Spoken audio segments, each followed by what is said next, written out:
Hello दोस्तों, कैसे हो आप सभी का अपने यूट्यूब चैनल HLC एजुकेशन अड्डा पर मैं हार्दिक स्वागत है, अभिनंदन करता हूँ। जैसा कि हमारा जो राजस्थान के इतिहास के अंदर हमारा जो मेवाड़ का इतिहास का भाग चल रहा था। अगर हमारा पिछले वीडियो अगर आपने नहीं देखे हैं तो हमारे जो चैनल की जो प्लेलिस्ट है वहाँ पे जाके हमारे जो वीडियो आप देख सकते हैं। ठीक है, कल हमने जो लास्ट में चर्चा की थी वो आपके राणा लाखा के बारे में हमने मेवाड़ के इतिहास में हमने चर्चा की थी।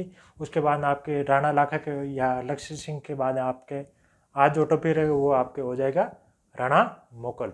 राणा मोकल के बारे में हम यहाँ पे आज चर्चा करने वाले हैं। ठीक है, ये जो आपके जो राणा मोकल था उसका जो शासनकाल था तो वो आपके शासनकाल का था 1421 से 33 के बीच में। कब था आपके राणा मोकल का जो आपके शासनकाल था वो आपके था 1421 से 33 के बीच में। ठीक है, अब हम इसके जो आपके राणा मोकल है उसके बाद हम यहाँ पे चर्चा करेंगे राणा मोकल के बारे में।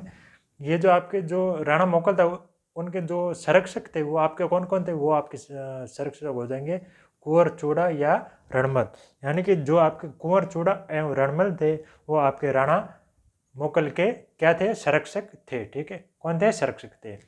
उसके बाद हम यहाँ पे चर्चा करेंगे जो आपके राणा मोकल थे उनके जो दरबारी कवि थे उनके बारे में हम यहाँ पे चर्चा करेंगे। यानी कि आपके राणा मोकल के जो दरबारी कवि थे वो आपके थे योगेश्वर भट्ट एवं विष्णु भट्ट। आपके राणा मोकल के दरबारी कौन कौन थे, योगेश्वर भट्ट एवं विष्णु भट्ट, ये आपके दो दरबारी कवि थे। उसके बाद हम यहाँ पे आप वास्तुकार की अगर हम बात करें तो आपके वास्तुकार हो जाएंगे फन्ना, मन्ना और मिसल। कौन कौन थे, फन्ना, मन्ना और मिसल, ये आपके राणा मोकल के वास्तुकार थे। ठीक है, उसके बाद हम यहाँ पे चर्चा करेंगे जो आपके राणा मोकल थे उन्होंने किस किस के निर्माण करवाया। तो आपके समिदेश्वर मंदिर और मोकल मंदिर का निर्माण करवाया किसने, राणा मोकल द्वारा। दो मंदिरों का निर्माण करवाया, कौन कौन से, समिदेश्वर, ये तो हो जाएगा आपके समिदेश्वर और दूसरा हो जाएगा आपके मोकल मंदिर। ठीक है, उसके बाद हम यहाँ पे देखेंगे जो आपके राणा मोकल ने एक महत्वपूर्ण भूमिका निभाई थी। आप नोट लगा के नीचे आप लिख लीजिए। एकलिंग मंदिर परकोटा के निर्माण में महत्वपूर्ण भूमिका निभाने वाला, एकलिंग मंदिर परकोटा निर्माण में महत्वपूर्ण भूमिका निभाने वाला वो आपके था राणा मोकल। कौन था, राणा मोकल। ठीक है, उसके बाद हम यहाँ पे देखेंगे जो आपके राणा मोकल थे उनके शासनकाल में कौन कौन से युद्ध हुए। तो हम युद्ध के बारे में अगर हम चर्चा करते हैं सबसे पहले हो जाएगा आपके रामपुरा का युद्ध। अगर हम युद्ध के बारे में चर्चा करें तो सबसे पहले कौन सा हो जाएगा, रामपुरा का युद्ध। ये जो आपके रामपुरा का युद्ध हुआ था ये आपको हुआ था 1428 में। कब हुआ था, 1428 में। अगर हम ये यहाँ पे अगर हम बात करें कि जो आपके रामपुरा का युद्ध था ये किन किन के मध्य हुआ था, तो वो आपके हुआ था फिरोज खां और राणा मोकल के बीच में। किस किस के बीच में हुआ था, फिरोज खां एवं राणा मोकल के बीच में। अगर हमें यह पूछ ले कि जो आपके फिरोज खां थे वो आपके कहाँ के थे, तो वो आपके नागौर के शासक थे। कहाँ के शासक थे, नागौर के शासक थे।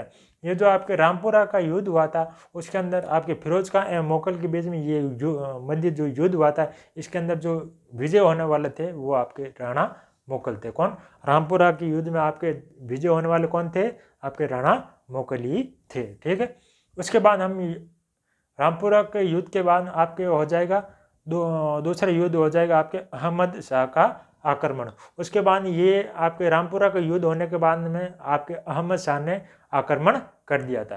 ठीक है, राणा मोगल पर कब किया था, तो वो आपके किया गया था 1433 के बीच में।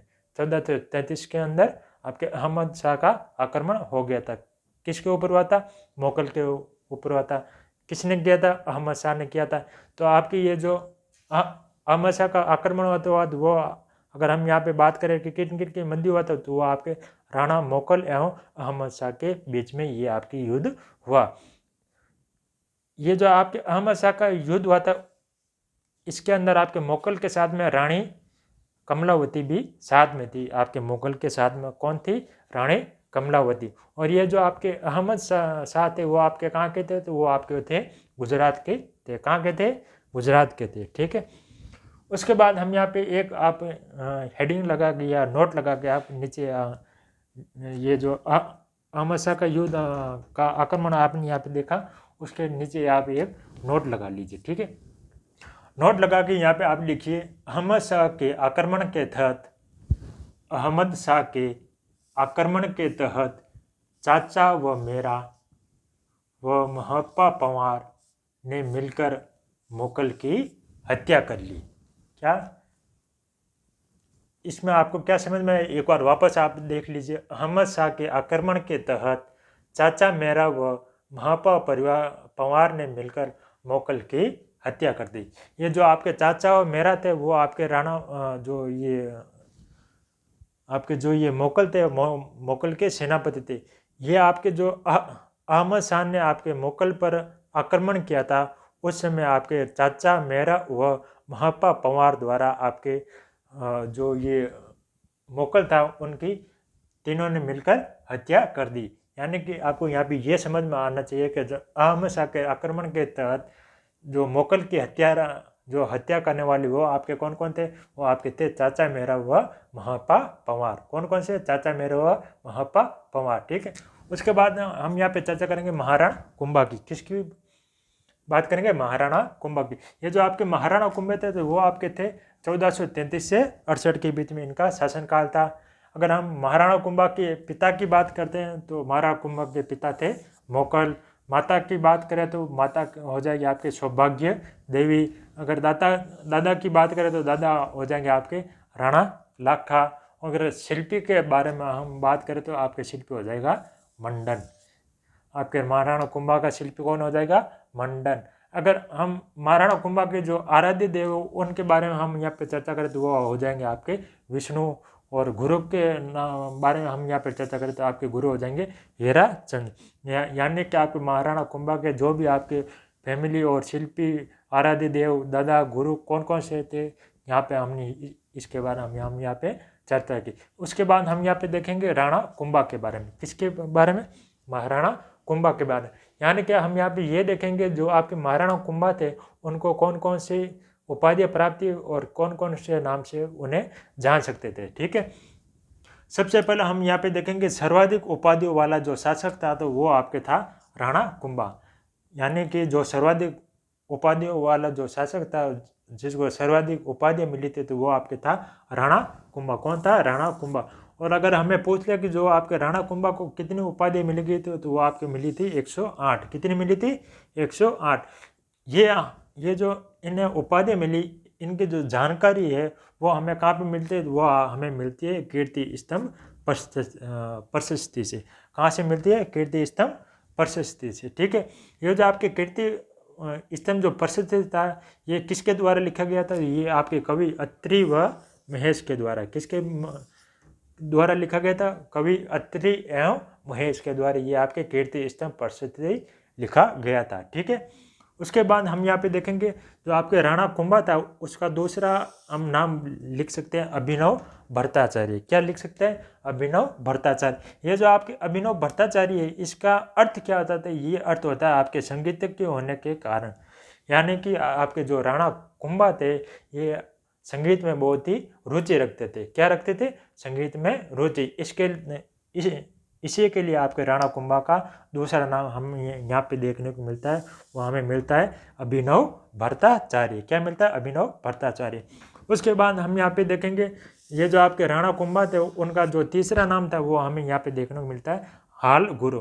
हाल गुरु का जो आपको शाब्दिक अर्थ ये हमें यहाँ पे समझ में आता है कि पहाड़ी किलों का जो विजेता या स्वामी होता है। यानी कि जो बड़े बड़े गिरिदुर्ग थे उनका जो स्वामी या विजेता होता है उन्हें हम हाल गुरु के नाम से जान सकते थे, ठीक है। ये जो आपके हाल गुरु की जो उपाधि आपको जिसको मिली हुई थी वो आपके थे राणा कुंभा। कौन थे? राणा कुंभा था। उसके बाद हम यहाँ देखें तो आपके राणा कुंभा को एक और उपाधि मिली थी, वो आपकी मिली थी राणा रासो की। कौन सी? राणा रासो। यानी कि ये जो आपके राणा रासो की जो उपाधि मिली थी इसका जो शाब्दिक अर्थ होता है वो होता है आपके साहित्य का जानकार व विद्वानों का आश्रयदाता। यानी कि आगे जो राणा जो कुंभा थे उन्हें साहित्य के बारे में बहुत ही ज्ञान था एवं जो आपके जो वहाँ पे जो भी उनके शासनकाल में वहाँ पे आए थे उन्हें आश्रय देने के लिए उन्हें जाना जाता है, इसलिए आपको आपके राणा कुंभा को राणा रासो के नाम से भी जान सकते हैं। एक उन्हें महत्वपूर्ण उपाधि दे रखी थी, वो आपकी दे रखी थी राणा रासो, यानी कि राणा रासो का अर्थ होता है आपके साहित्य का जानकार व विद्वानों का आश्रयदाता। क्या हो जाता है? विद्वानों का आश्रयदाता। ठीक है, यहाँ तक आपको समझ में आए। उसके बाद हम यहाँ पे देखेंगे ये जो आपके राणा कुंभा थे उनकी और कौन कौन सी उपाधि देते थे, वो आपकी थी शैल गुरु, दान गुरु, चाप गुरु, छाप गुरु और हिंदू सुल्तान। कौन कौन सी? शैल गुरु, दान गुरु, चाप गुरु, छाप गुरु और हिंदू सुल्तान। ठीक है, ये आपको हम यहाँ पे जो राणा कुंभा थे उनकी हमें उपाधियों के बारे में ये हमें जानकारी मिलती है। ठीक है, उसके बाद हम यहाँ पे देखें जो आपके राणा कुंभा थे उनके जो शासनकाल में जो हमें युद्ध देखने को मिलते हैं, तो वो हमें कौन कौन से युद्ध मिलते हैं? सबसे पहले हमें आपके राणा कुंभा के बीच में जो युद्ध देखने को मिलता है वो आपके मिलता है सारंगपुर का युद्ध। कौन सा मिलता है? सारंगपुर का युद्ध। ये जो आपके सारंगपुर का युद्ध हुआ था वो आपके हुआ था 1437 के अंदर। कब हुआ था? 1437 के अंदर। ये जो आपके सारंगपुर है ये आपके कहाँ पे पड़ता है? तो वो हमें देखने को मिलता है आपके मध्य प्रदेश के अंदर। ये जो आपके सारंगपुर का युद्ध कहाँ हुआ था? आपके अगर जगह के हमें पूछ ले कि सारंगपुर का युद्ध कहाँ किया गया था, तो वो आपके हो जाएगा मध्य प्रदेश। कहाँ गया था? मध्य प्रदेश। ये जो आपके सारंगपुर का युद्ध हुआ था, इसके युद्ध होने का जो कारण था वो आपके क्या था? मेन जो कारण था इसके अंदर क्या था? वो था आपके मुगल के हथियारों को शरण देना। यानी कि जो आपके राणा कुंभा थे इनके जो शासनकाल के अंदर आपके जो राणा मुगल के जो आपके हथियार थे उनको वहाँ पे शरण दे दी गई थी, इसलिए आपकी ये सारंगपुर का जो आपकी युद्ध हुआ था वो आपके मध्य प्रदेश के अंदर हुआ था। कब हुआ था? वो आपको हुआ था 1436 के अंदर। ठीक है, अब हम यहाँ पे देखें जो आपकी जो ये सारंगपुर का युद्ध हुआ था वो किन किन के मध्य हुआ था, तो वो आपके हुआ था राणा कुंभा और महमूद खिलजी फर्स्ट। किस किस के बीच हुआ था? राणा कुंभा एवं महमूद खिलजी फर्स्ट के बीच में ये आपके सारंगपुर का युद्ध हुआ था। इसके अंदर हमें क्या क्या जो आपके सारंगपुर का युद्ध हुआ था इसके अंदर हमें क्या क्या देखने को मिलता है, महत्वपूर्ण पॉइंट क्या थे वो आप यहाँ पे लिखिए। सबसे पहले आप लिखिए कि चाचा मेरा की हत्या। ये जो आपके चाचा मेरा की जो हत्या थी वो आपके सारंगपुर के युद्ध के अंदर ही हुई थी। क्या हुई थी? सारंगपुर के युद्ध के अंदर आपके जो चाचा है मेरा थे उनके यहाँ पे जो हत्या हुई थी। ठीक है, दूसरा पॉइंट हम यहाँ पे देखेंगे जो आपके कुंभा ने जो खिलजी फर्स्ट को है ना, जो आपके खिलजी फर्स्ट थे यानी कि आपके जो सारंगपुर का युद्ध हुआ था वो आपके किन किन के बीच हुआ था? राणा कुंभा एवं महमूद खिलजी फर्स्ट के बीच में हुआ था।